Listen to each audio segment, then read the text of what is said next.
నమస్తే అన్న. నమస్తే అన్న. ఇప్పుడు ఇక్కడ ఈ నియోజకవర్గంలో ఎలక్షన్ స్టార్ట్ అయింది. ఎలా ఉందన్న ఇక్కడ ఎన్నికల ప్రచారం కానీ లేకపోతే కూటమి అభ్యర్థుల ప్రచారం కానీ ఎలా ఉందన్న ఇక్కడ? ఇక్కడ బాగానే ఉందన్న. ఎవరికి మద్దతు ఇచ్చే అవకాశాలు కనబడుతున్నాయి ప్రజలందరూ? జగన్కి వైసీపీ తరపునే, వైసీపీకే మా గెలిపే అవకాశాలు ఉన్నాయి.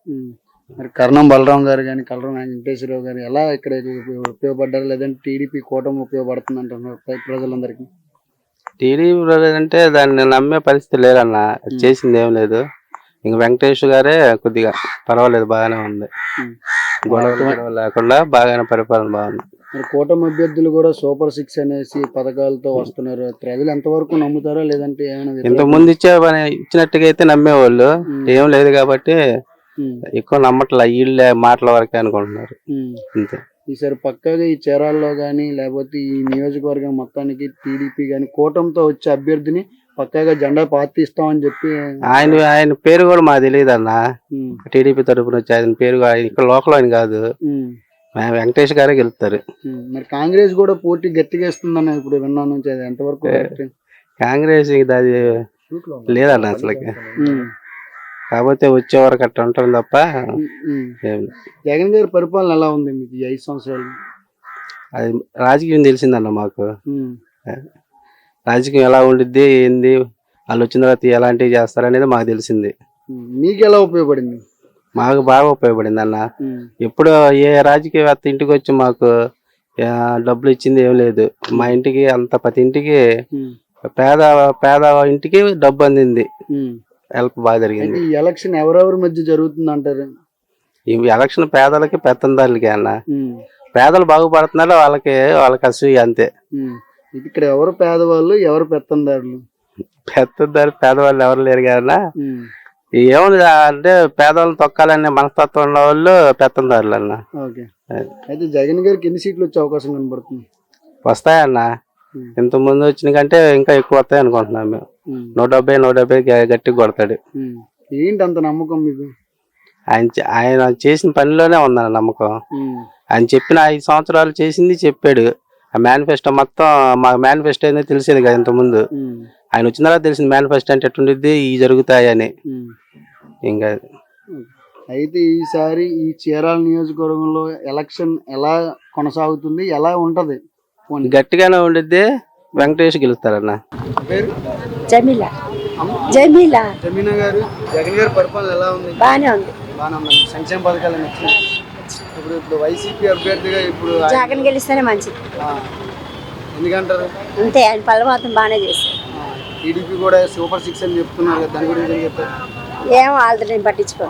నమస్తే, మీ పేరు? సురేష్ బాబు.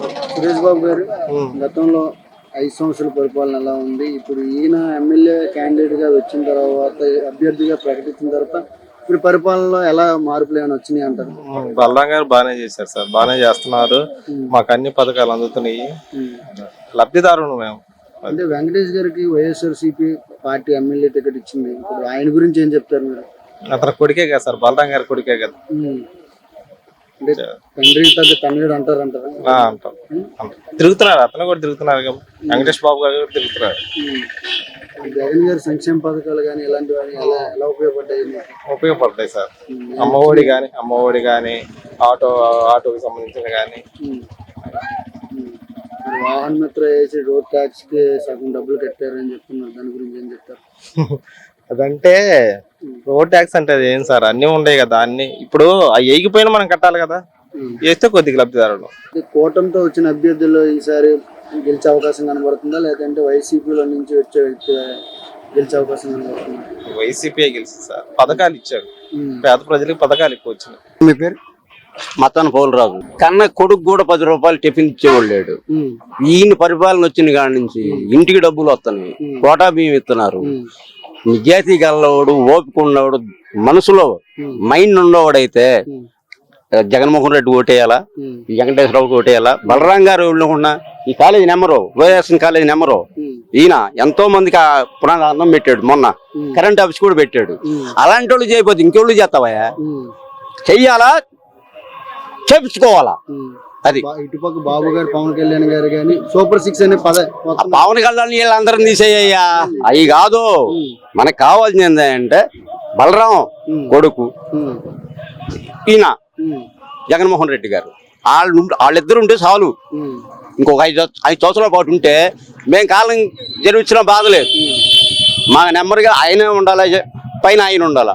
ఇప్పుడు వెంకటేష్ గారి గురించి ఏం చెప్తారు మీరు? నేనా నెంబర్ 1 వాళ్ళ నాన్న ఆయన మొత్తానికి తండ్రి తగ్గ తనయుడు అంటారా? ఎందుకు ఉండడు? నీ వెనకాల నువ్వు పిల్లకాయలు ఉంటే నువ్వు శక్తి ఉండిద్దిగా. ఆయన వెనకాల ఆ పిల్లోడు ఎత్తున్నాడు, రేపు ముందు భవిష్యత్తులో ఎట్లుండిద్ది? మంచి భవిష్యత్తు ఉండిద్దా లేదా? ఉద్యోగస్తులు కానీ వాళ్ళకి కానీ ఏదైనా సరే వాలంటీర్లు పెట్టి ఇంటింటికి డబ్బులు ఇచ్చేది ఊళ్ళే. వాలంటీర్లు ఆపేశారు కదా. ఆపేసాడు అంటే ఈ చంద్రబాబే. ఏది ఈ వాలంటీర్లు అంటారు 50 మందిని 20 మందిని ఓట్లు వేపికుండా చేస్తా ఇంటింటి తిరుగుతారని వాళ్ళు ఏం చేశారు? ఆ పని చేసాడు. వాళ్ళు మొన్న సచివాలయంలోకి వెళ్ళి డబ్బులు తెచ్చుకున్నాం, 3 రోజులు తిరిగాం. 1వ తారీఖు రావాల్సింది 4వ తారీఖు 3వ తారీఖు ఇచ్చారు. అక్కడికి వెళ్తే ఏముంది? ఆధార్ కార్డు లేకపోతే ఏలు ముద్ర పడిపోతే డబ్బులు ఇవ్వాలా? అంతమందిని అల్లాడుతున్నారు. ఇవాళ మనం చెప్పేది ఏం లేదయ్యా, మనం మనస్ఫూర్తిగా చదువుతున్నాం. ఈ ఊళ్ళో గ్రామంలో మొత్తం పాలేళ్తా 18 పాలేలు సరే యాదవులే 1800 ఓట్లు ఉన్నాయి ఆడ యాదవులే. ఆ ఓట్లన్నీ ఆయనకే పడతాయి. ప్రతి ఏడ మనిషికి చెప్తున్నాం, మేము చేస్తాం. ప్రజలు సిద్ధంగా లేరని చెప్పి అంటున్నారు.